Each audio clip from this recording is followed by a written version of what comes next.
TFC spiritual ప్రేక్షకులకు స్వాగతం.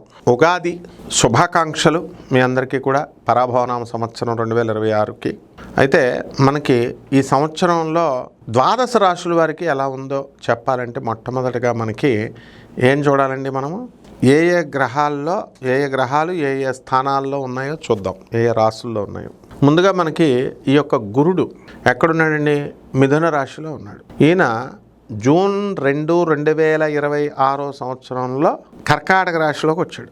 ఈ కర్కాటక రాశిలోకి వచ్చిన తర్వాత 24 అక్టోబర్ 2026 సంవత్సరం వరకు కూడా కర్కాటక రాశిలో ఉండి, ఆ తర్వాత అతిచారం వలన సూర్యుడు రవి సింహరాశి దగ్గరికి సింహరాశిలోకి వెళ్తాడు. వెళ్ళి జనవరి 24, 2026 సంవత్సరం వరకు ఉండి, ఆ తర్వాత మళ్ళీ బ్యాక్ కర్కాటక రాశిలోకి వచ్చే సంవత్సరం అంతా కూడా మళ్ళీ 2027 ఉగాది వచ్చేంత వరకు కూడా కర్కాటక రాశిలో ఉంటాడు. ఇది మనకి గురుడు యొక్క సంచారం. ఇకపోతే శని వచ్చేసరికి మనకి ఎక్కడున్నాడండి?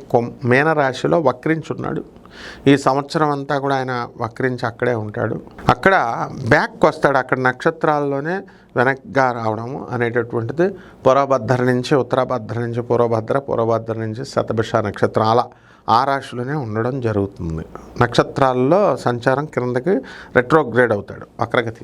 ఇకపోతే ఈ యొక్క కుంభరాశి దగ్గరికి వచ్చేసరికి మనకి రాహుగ్రహము మన కుంభరాశిలో ఉంది. మరి డిసెంబర్ 1, 2026 సంవత్సరం వరకు కూడా కుంభరాశిలో ఉండి, ఆ తర్వాత అక్కడి నుంచి మనకి మకర రాశిలోకి వస్తాడు. అదేవిధంగా ఈ యొక్క కేతువు కూడా సింహరాశిలో ఉండి, ఆ సింహరాశి తర్వాత మళ్ళీ మనకి ఈ యొక్క కర్కాటక రాశిలోకి వెళ్ళడం అనేటటువంటిది జరుగుతుంది 1 డిసెంబర్ 2026 సంవత్సరం వరకు. అయితే ఇక మిగతా గ్రహాలన్నీ కూడా సంచారం అనేటటువంటి చిన్న గ్రహాలు కాబట్టి అవి మారుతూ ఉంటాయి. ఈ విధంగా మనకి రాజు గురుడై ఉన్నాడు, మంత్రి కుజుడై ఉన్నాడు. ఈ సంవత్సరం సేనాధిపతి మరి చంద్రుడు, సస్యాధిపతి గురుడు, ధాన్యాధిపతి బుధుడు, అర్ఘాధిపతి చంద్రుడు, మేఘాధిపతి మళ్ళీ చంద్రుడు, రసాధిపతి శని, నీరసాధిపతి గురుడు, ఈ విధంగా ఉన్నారు. మనకి సంవత్సరంలో చూసుకున్నప్పుడు ముహూర్తాలు కూడా లేవు.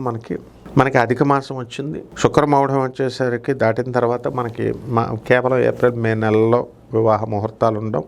ఆ తర్వాత మళ్ళా మనకి అధిక మాసం అయిపోయిన తర్వాత కార్తీక మాసంలో ఉండడం జరిగింది. ఇకపోతే ఒక్కొక్క రాశి వారికి మనకి ఈ యొక్క ఆదాయ వ్యయాలతో పాటు ద్వాదశ రాశుల్లో ఎలా ఉన్నాయో మనం తెలుసుకుందాం.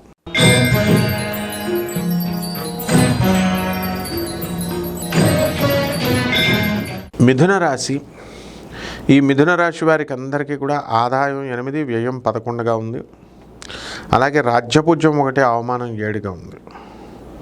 కాబట్టి వ్యయం చాలా అధికంగా ఉంది. జన్మంలో ఉన్నటువంటి ఈ యొక్క గురుడు మీకు జూన్ 2, 2026 సంవత్సరం తర్వాత మనకి ధనస్థానంలోకి వెళుతున్నాడు. కాబట్టి ఆదాయం బాగా పెరుగుతుంది మిథున రాశి వారికి. వీళ్ళకి ఎంత ఉందండి? మిథున రాశి వారికి ఆదాయం 8, వ్యయం 11 ఉంది. అలాగే రాజ్యపూజ్యం 1, అవమానం 7గా ఉందన్నమాట. కాబట్టి మనం తీసుకున్నప్పుడు ఖర్చు కూడా చాలా అధికంగా కనబడుతుంది వీళ్ళకి. విదేశాల పిచ్చి మిథున రాశి వారికి చాలామందికి ఉంటుంది, విదేశాలకు వెళ్ళాలండి అని.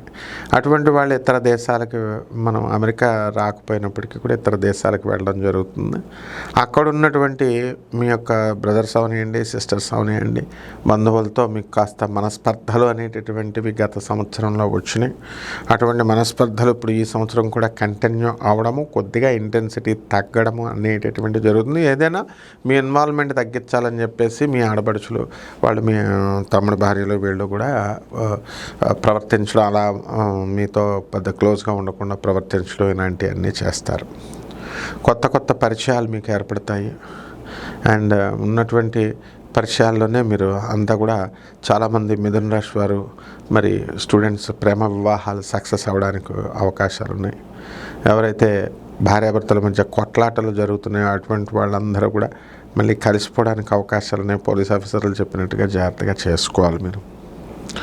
అదేవిధంగా ఈ మిథున రాశి వారికి నూతన వస్త్రాలంకరణలు, కొత్తగా బంగారము కొనడము ఇలాంటివన్నీ కూడా జరుగుతాయి. కొత్త వాహనాలు ఇవన్నీ కూడా మీరు కొనడం అనేటటువంటివి జరుగుతాయి. నూతన వాహన లాభాలు. అదేవిధంగా ఈ రాశి వారికి అందరికీ కూడా హోల్సేల్ వ్యాపారాలు చేస్తున్నటువంటి వాళ్ళంతా కూడా సక్సెస్ అవ్వడానికి అవకాశాలు ఉంటాయి. బట్టలు వ్యాపారం చేసేటటువంటి వాళ్ళు బట్టలు ఎక్కువ కొనడము ఇలాంటివన్నీ చేస్తారు. ఈ యొక్క అగ్రికల్చర్ వృత్తిలో ఉన్నటువంటి వాళ్ళు ఫార్మర్స్ అవనండి, వీళ్ళంతా కూడా పరిస్థితి బాగుంటుంది. అయితే ఈ రాశి వారికి అందరికీ కూడా పరిహారాలు ఏంటంటే, రాహు జపం చేసుకోండి, రాహు స్తోత్రాలు చదవండి, రాహుకి కిలోంపావు మినుముల్ని ఆవుపేట రంగు ఉన్నటువంటి వస్త్రాలనిచ్చి పేద బ్రాహ్మణికి శనివారం నాడు ఉదయం 8 గంటలకి దానం చేసుకోండి. అలాగే దశమహావిద్యల్లో ఒకటైనటువంటి భువనేశ్వరి అమ్మవారి యొక్క హోమాన్ని మీ ఇళ్లలో చేసుకోవడం ద్వారా బ్రహ్మాండంగా ఉంటుంది. రావి చెట్టు చుట్టూ ప్రదక్షిణాలు చేస్తూ ఓం రాహవే నమః అంటూ చేసుకుంటే సరిపోతుంది. శుభమస్తు.